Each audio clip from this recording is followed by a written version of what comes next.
Salutations! Avant de parler du sujet principal de la vidéo, je voudrais vous parler de quelque chose qui m'est arrivé il n'y a pas si longtemps. Avant de poster ma première vidéo, j'ai décidé d'en faire part à un ami. Celui-ci était impatient de voir ce que ça allait donner et, de fil en aiguille, notre conversation a dérivé sur le sujet de ma deuxième vidéo, qui est celle que vous êtes en train de regarder. Jusqu'au bout. Jusqu'au bout. Jusqu'au bout. Pour mon référencement. Je lui ai donc dit que j'allais parler de mes lapins. Et vous savez ce qu'il m'a répondu ? Il m'a dit « Ouais, on va revoir pour tes sujets. C'est pas terrible de parler de ta vie privée sur YouTube. » Ah, parce que ça va vachement changer la vie de mes lapins, ça. Imaginez des paparazzis venir chez moi pour prendre des photos de mes petites bêtes. « Regardez-moi ça ! Il vient de poser une crotte sur le lit. Oh mon Dieu ! Je suis pas un Nesquik !» Sérieusement, je suis persuadée que ça ne va ni toucher mes lapins, ni ma vie privée, et vous ne serez pas heurtés par ce que je vais vous dire non plus. Donc je vais tout de même vous parler d'eux. Par où commencer ? Par une présentation. Voici Jimin, blanc avec des petites taches noires, il est l'aîné, le sage, le calme, le gentil, le mignon, le tout doux, l'affectueux. C'est aussi le lapin de ma petite sœur que vous avez pu voir dans ma précédente vidéo.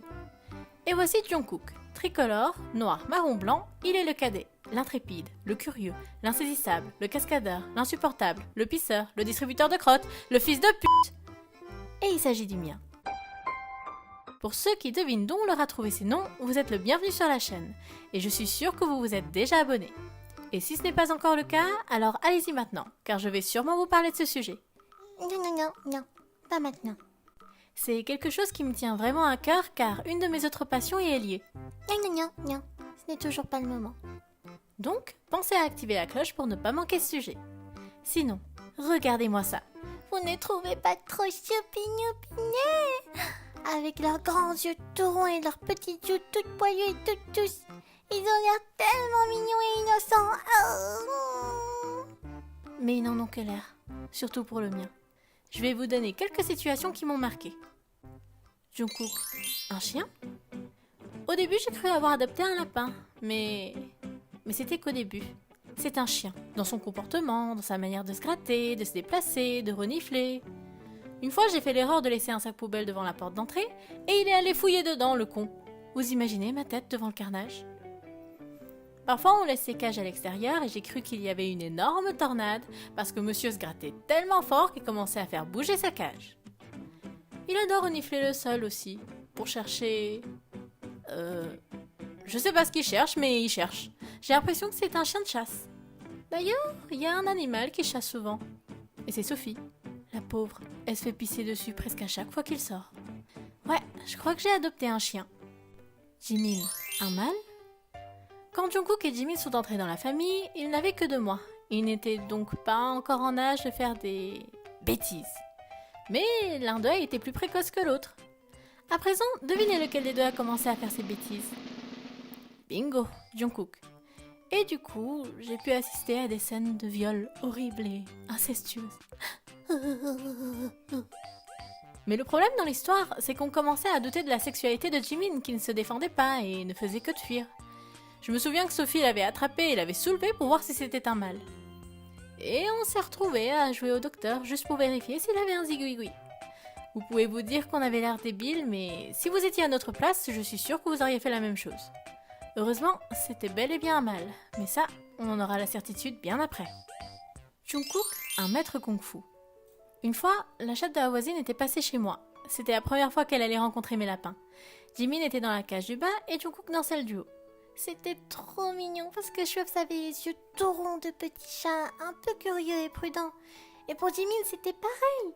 Il était tout mimi dans son petit coin. Il observait un chat pour la première fois. Il était en mode « Qu'est-ce que tu es ?» Mais tout a basculé avec ce que Jungkook a fait. Il a commencé à faire du kung-fu dans sa cage. Il faisait des roulés-boulés, se gonflait et tapait même du pied. Schweppes a eu tellement peur qu'elle s'est enfuie. Et on l'a retrouvé en train de gratter à la porte pour nous demander de sortir. Je vous jure, j'étais impressionnée. Il aurait fait des ravages s'il participait à des sports de combat. Il doit déjà être triple ceinture noire. Jimin est sa première fois. Comme vous l'avez appris précédemment, notre prédateur sexuel s'amuse à faire des bêtises autour de lui, y compris à son frère. Oui, je sais, c'est affreux, mais bon. Et je me souviens de la première fois de Jimin comme de la première fois où j'ai appris que Pikachu était en réalité une souris.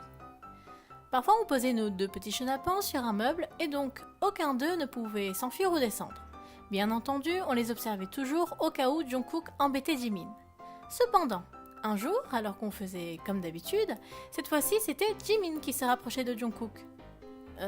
Vous vous souvenez du moment où j'ai dit « c'était bel et bien un mal », mais ça, on en aura la certitude bien après. Eh bien, tout s'est avéré à ce moment-là. Comme il était assez rare de voir notre petite boule de poils blanche faire le premier pas et se rapprocher de la sorte, on ne les a pas séparés. Et tout à coup, le mien était tellement choqué d'être le bottom qu'il avait l'air paralysé par la peur. Au final, on a eu la certitude que c'était un mâle et on a eu droit à un Jungkook totalement pris par surprise. Mon pouvoir de séduction. J'ai un peu honte de vous en parler, mais je dois me confier à vous. J'espère que cette histoire ne va pas trop changer votre vision de moi car elle est assez sale. Souvent, lorsque je rentre de cours ou du travail, je me pose dans le canapé du salon. En général, l'un des lapins est dans sa cage et l'autre gambade un peu où il veut dans l'appart. La plupart du temps, celui qui est en liberté joue, court ou s'allonge, mais sans plus. Sauf quand je suis là. En rentrant chez moi, mes lapins me harcèlent. Ils me suivent, me tournent autour, me ronronnent dessus pour montrer qu'ils sont très excités et ont envie de faire des choses. Ils ne me laisseront pas tranquille tant qu'ils n'auront pas ce qu'ils veulent. Et du coup, je me retrouve à leur tenir une peluche pour qu'ils puissent se soulager. Et si je ne le fais pas, alors je ne peux rien faire d'autre. Je suis toujours traquée. Chacun de mes faits et gestes sont observés. C'est à peine si je pouvais faire un pas devant l'autre sans qu'une boule de poil ne se mette à me sauter dessus. Du coup, j'obéis. C'est ça ma vie. Le truc incroyable, c'est qu'il ne se comporte pas comme ça, ni avec mon père, ni avec Madaï, et ni avec Sophie. Qu'ai-je fait pour mériter ça? Voilà, je pense avoir fait le tour des moments qui m'ont marqué avec ces deux-là. Bien sûr, il y en a plein d'autres, mais impossible de tout intégrer dans une seule vidéo. Encore une fois, je vous invite à liker, à partager et surtout à vous abonner parce que ça fait toujours plaisir. Et aussi parce que ma soeur vous le demande très gentiment. Abonnez-vous, abonnez-vous, abonnez-vous, abonnez-vous, abonnez-vous. Je vous envoie plein d'amour avec mes lapins et vous retrouve prochainement avec des topics croustillants à vous raconter.